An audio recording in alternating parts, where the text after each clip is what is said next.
Merci beaucoup Stéphane. Je suis maintenant avec Hamid, qui est conducteur routier dans le Val-de-Marne, 32 ans. Bonjour Hamid. Bonjour Christophe. Un habitué d'RMC. On est ravis de vous avoir avec nous, Hamid. Vous réagissiez ce matin parce qu'on a ouvert le débat toute la matinée sur cette tuerie effroyable en Norvège. Anders Breivik se dit en fait militant politique. Il se dit notamment chrétien fondamentaliste et il explique qu'il a voulu donner une leçon en fait à son gouvernement et à ses compatriotes qui sont, selon lui, trop sociodémocrates, trop marxistes, trop laxistes à l'égard des immigrés qui arrivent sur le territoire. Et du coup, le MRAP, le mouvement qui était avec nous en direct tout à l'heure à 8h10, met en cause le rôle des partis d'extrême droite en Europe en disant qu'ils attisent la haine et qu'ils auraient pu contribuer au passage à l'acte de Anders Breivik. Vous vouliez réagir, Hamid, dans le Val-de-Marne à cette information ? Oui, bien sûr, je voudrais réagir parce que c'est trop facile de taper sur un parti politique pour ce genre de faits divers. Mmh. Le MRAP a déjà beaucoup à faire en France avant de s'occuper de l'international. Mmh. Leur président, M. Aounit, avait promis à la famille de Samir Bourara de les épauler et d'aller jusqu'au bout de ce qui s'était passé. Il a menti. Mmh. Et c'est des hypocrites parce que la presse internationale, la presse française le qualifie de extrémiste chrétien. Il se présente comme ça lui-même sur ses pages. Il se dit fondamentaliste chrétien. Ouais, on l'a présenté comme ça. Mais il y a des représentants chrétiens européens qui ont manifesté leur désaccord ce week-end en disant qu'on ne pouvait pas être fondamentaliste chrétien et franc-maçon.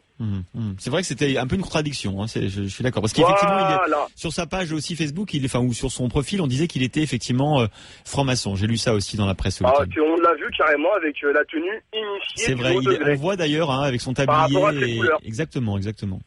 Voilà ce que je voulais dire. Alors que le MRAP, ils arrêtent de taper sur le premier qui bouge et qu'ils fassent leur travail. Donc vous estimez que Marine Le Pen a eu raison de dire qu'il y avait un amalgame qui était fait par le... Elle a eu raison, c'est le citoyen de base voit que c'est même plus un amalgame, c'est juste un coup de publicité qu'ils font. Et vous n'êtes pas... Et ça les grandit pas, monsieur. Ouais.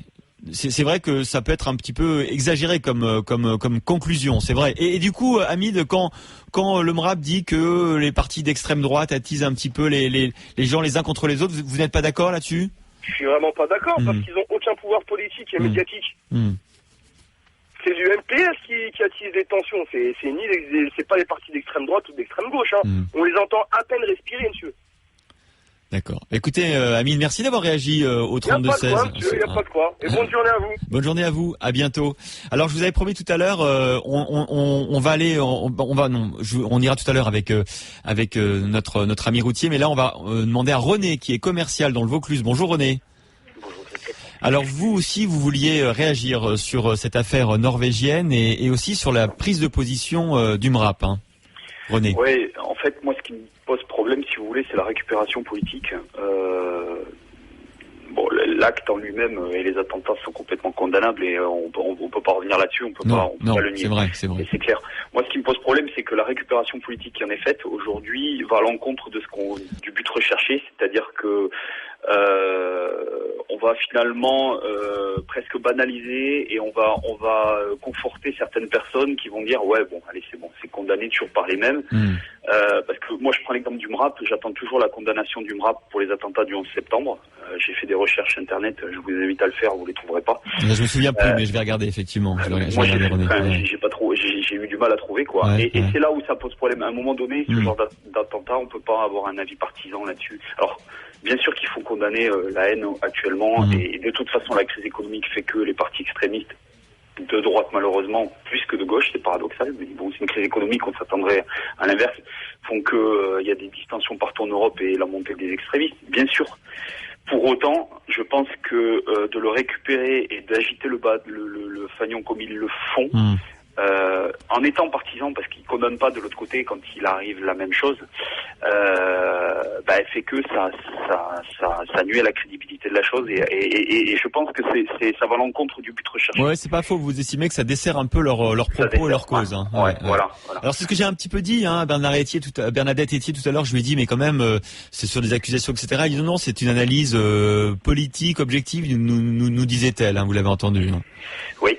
Voilà, c'est ce qui m'a posé un peu problème. Après, on peut pas, elle a raison dans l'absolu de dire que c'est condamnable. Après, c'est la récupération et les conclusions qu'elle en tire. Tout n'est pas faux, mais je pense qu'il faut avoir une certaine mesure et il faut avoir une impartialité, c'est-à-dire qu'il faut être capable de faire les mêmes dans l'autre sens. Et c'est là où le MRAP, plusieurs fois, à mon sens, ça manque en son devoir. Et c'est ce qui fait et le témoignage précédent en témoigne, c'est ce qui fait que le MRAP a perdu sa crédibilité en France, je pense. C'est vrai que, alors, d'un côté, effectivement, Anders Breivik, hein, le criminel responsable de la tuerie, a un discours politique assez construit, hein, mais en même temps, effectivement, Hamid nous le disait tout à l'heure, c'est un peu du grand n'importe quoi, c'est-à-dire qu'il était à la fois fondamentaliste chrétien, il était franc-maçon, il était c'est vrai que c'était et c'est un peu. Moi, je pense que c'est quelqu'un qui cherche, qui avait un problème, qui a un problème, ça c'est évident. Ça c'est sûr, hein, mais qui après a fantasmé sur plusieurs idéologies et qui sont quand même proches, hein, mais attention dans ce que je dis pas que ça mais quand on entend les thèses que défend cet homme et qui parle de franc-maçonnerie, ça fait halluciner, quoi, parce que quand on connaît un peu ce qu'est la franc-maçonnerie, c'est au contraire, c'est à milieu de ça, donc les francs-maçons doivent vraiment pas apprécier la photo, parce que se présenter un habit franc-maçon, ça veut rien dire. Hein.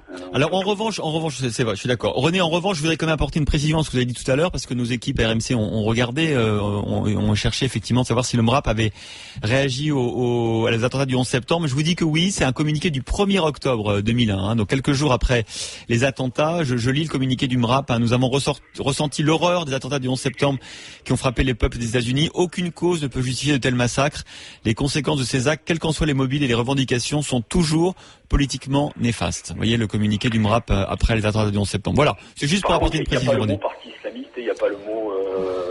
Écoutez, je cherche. Bon, voilà. En tout cas, il y a eu. Vous voyez ce que je veux dire. Après la condamnation, très bien, elle y est. Moi, j'ai cherché, j'ai pas trouvé, mais voilà. Mais moi, c'est ça qui me pose problème. Voilà, c'est tout. À un moment donné, il faut pas être partisan. Alors je lis la suite. C'est vrai qu'à un moment donné, je vois que le MRAP critique notamment la bienveillance d'institutions financières et l'existence de paradis fiscaux dont certains sont en Europe.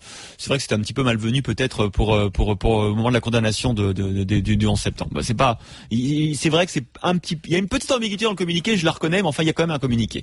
Merci beaucoup René de nous avoir appelé depuis le Vaucluse, d'avoir été au 32.